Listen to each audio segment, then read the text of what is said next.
going to talk about intention, and I'll start with what it was like growing up being Deepak Chopra's daughter. I always get this question.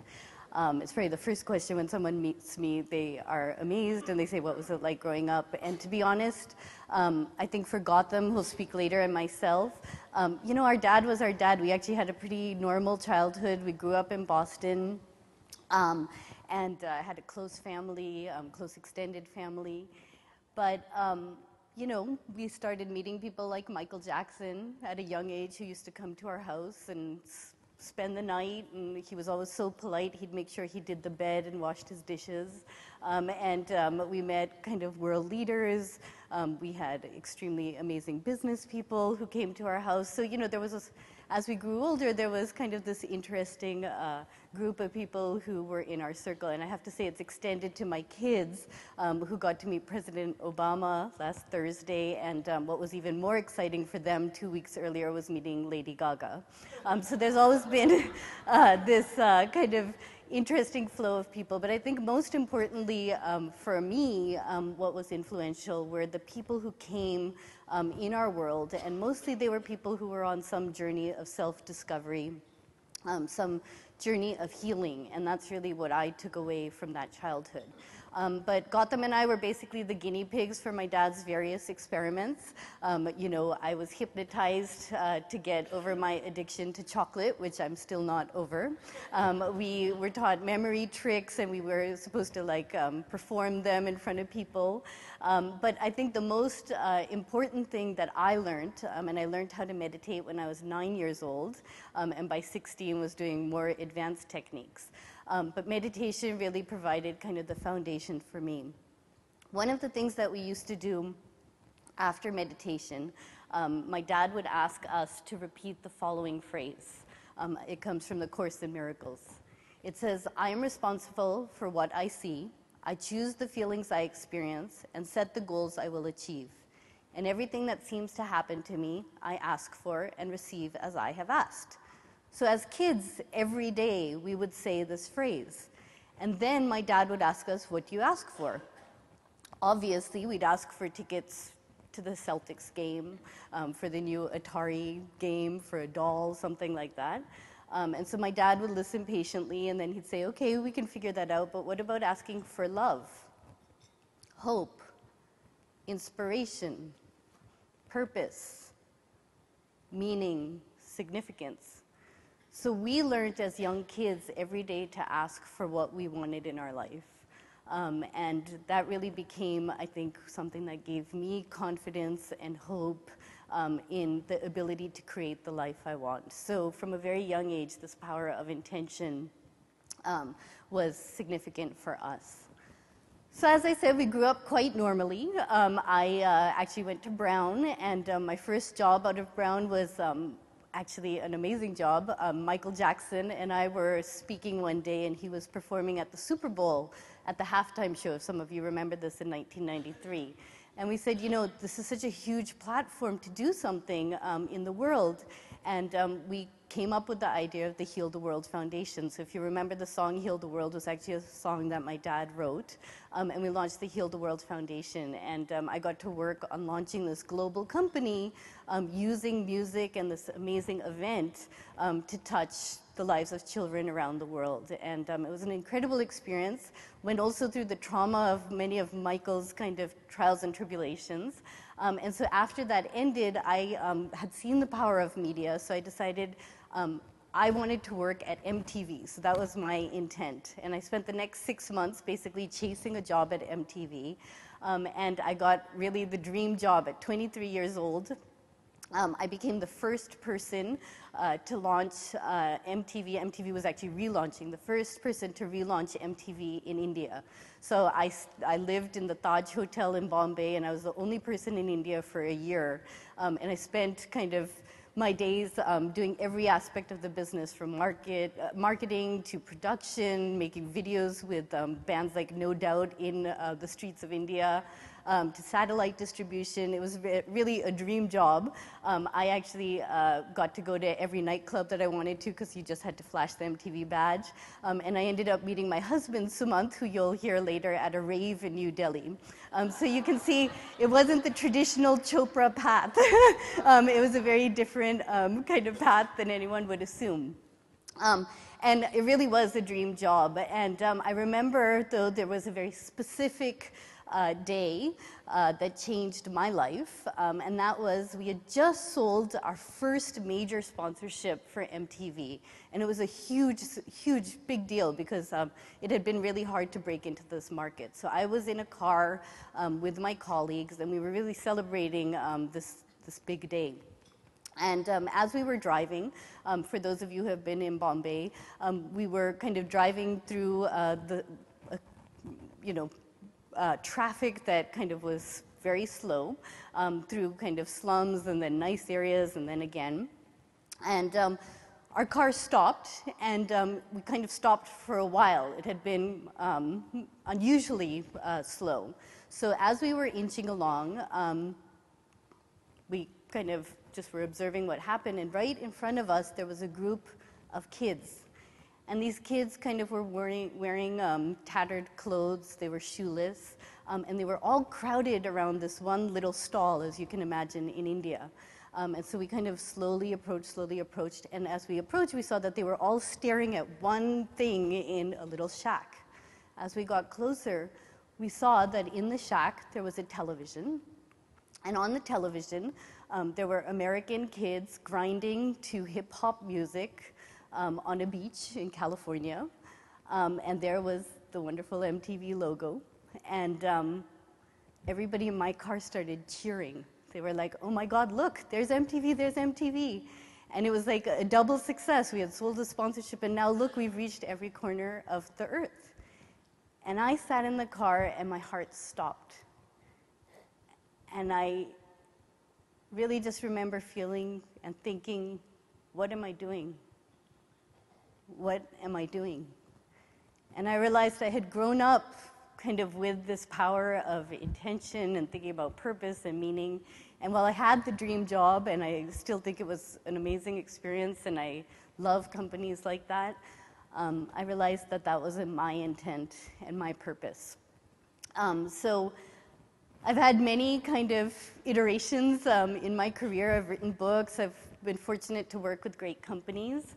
But a few years ago, I did start a new company, and many of you have been great supporters of it. It's called Intent. And we started as basically a blog.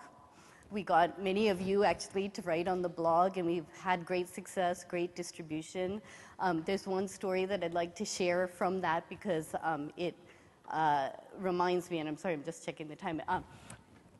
One story which showed me the power of what we were doing. So my brother, who you'll hear later, is very good friends with a girl named Laura Ling. And some of you may remember that Laura and her associate, Yuna Lee, were taken prisoner in North Korea several years ago. And when this happened, Gautam got a call from Lisa Ling, Laura's sister, who kind of was panicked and said, we have to do something.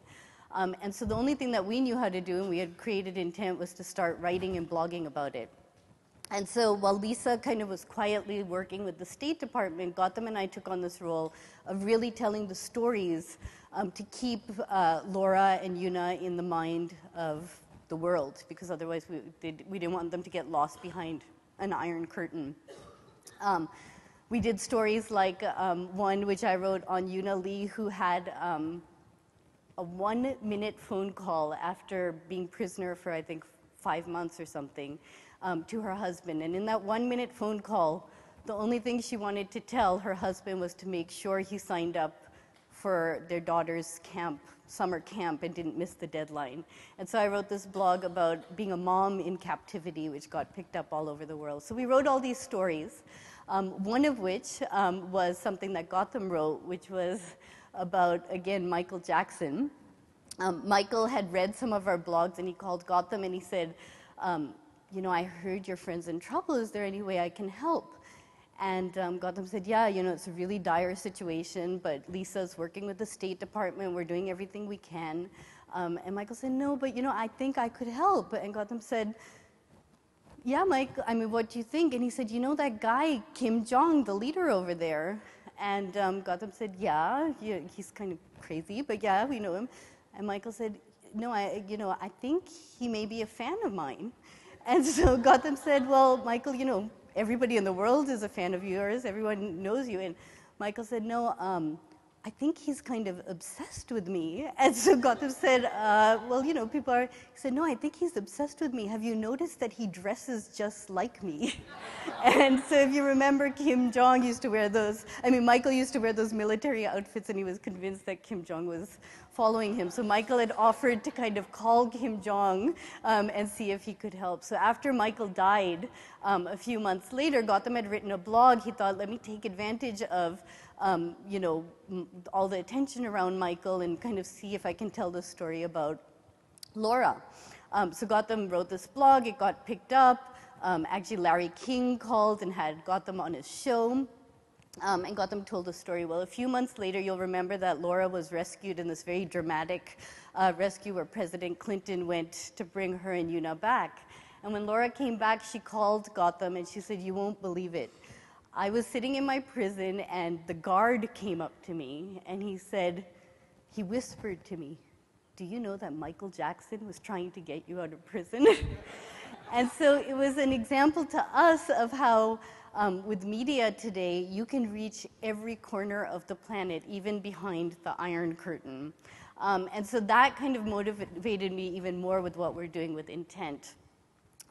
What we're trying to do is kind of create, support personal, social, global, and spiritual well-being, and we've always seen it as a holistic thing. So who do we aspire to be as individuals, but also as a society, you know, peace, justice, equality, issues of poverty, and also taking care of Mother Earth, because as we heard yesterday from Satish, if Mother Earth is not healthy, we can't be healthy ourselves.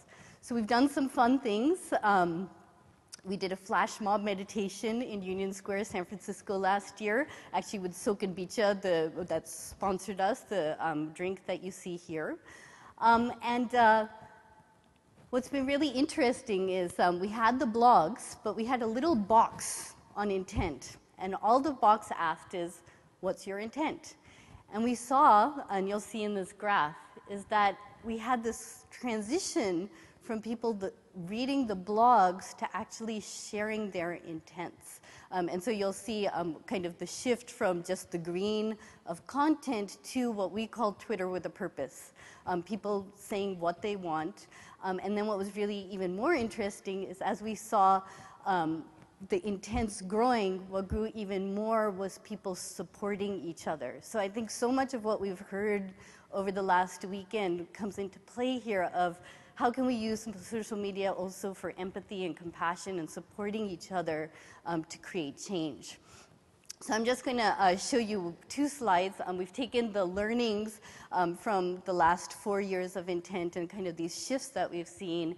And in 1 month, we'll be relaunching intent. And these are just some of the screenshots of the new site. I don't know if you can see that, but basically focusing on intent, focusing on big issues like poverty or health, and really focusing on the storytelling of intention. So when I state my intent, having people support me, so it may be my intent is to deal with issues to alleviate poverty in the world and for people to support me. But more importantly, the new site will have an action orientation so you can donate, you can support my nonprofit foundation or use Kickstarter to support my new company. And then the storytelling, the journey of achieving an intention. So that's really the next iteration of that site. So I am going to take my last precious minute to end with a meditation. And I'd like everybody to sit comfortably. And this will be short. So please close your eyes.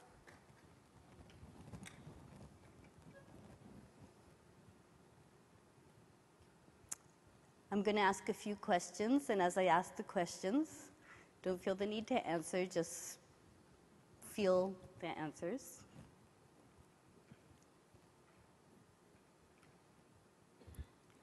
Who am I?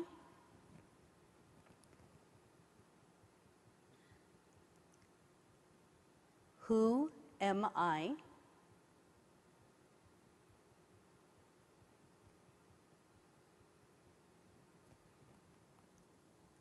What do I want?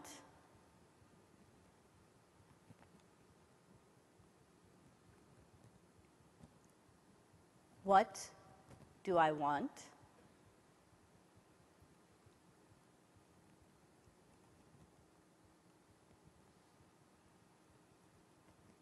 How can I serve?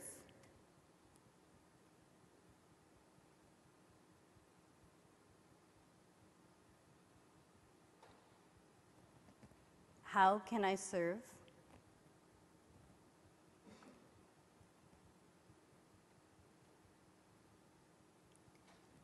What is my intent for myself?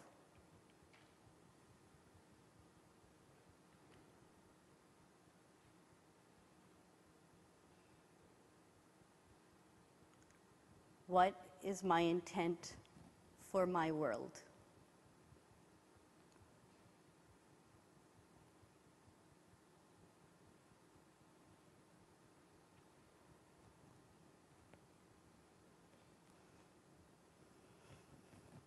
And when you are ready, you can open your eyes. Thank you.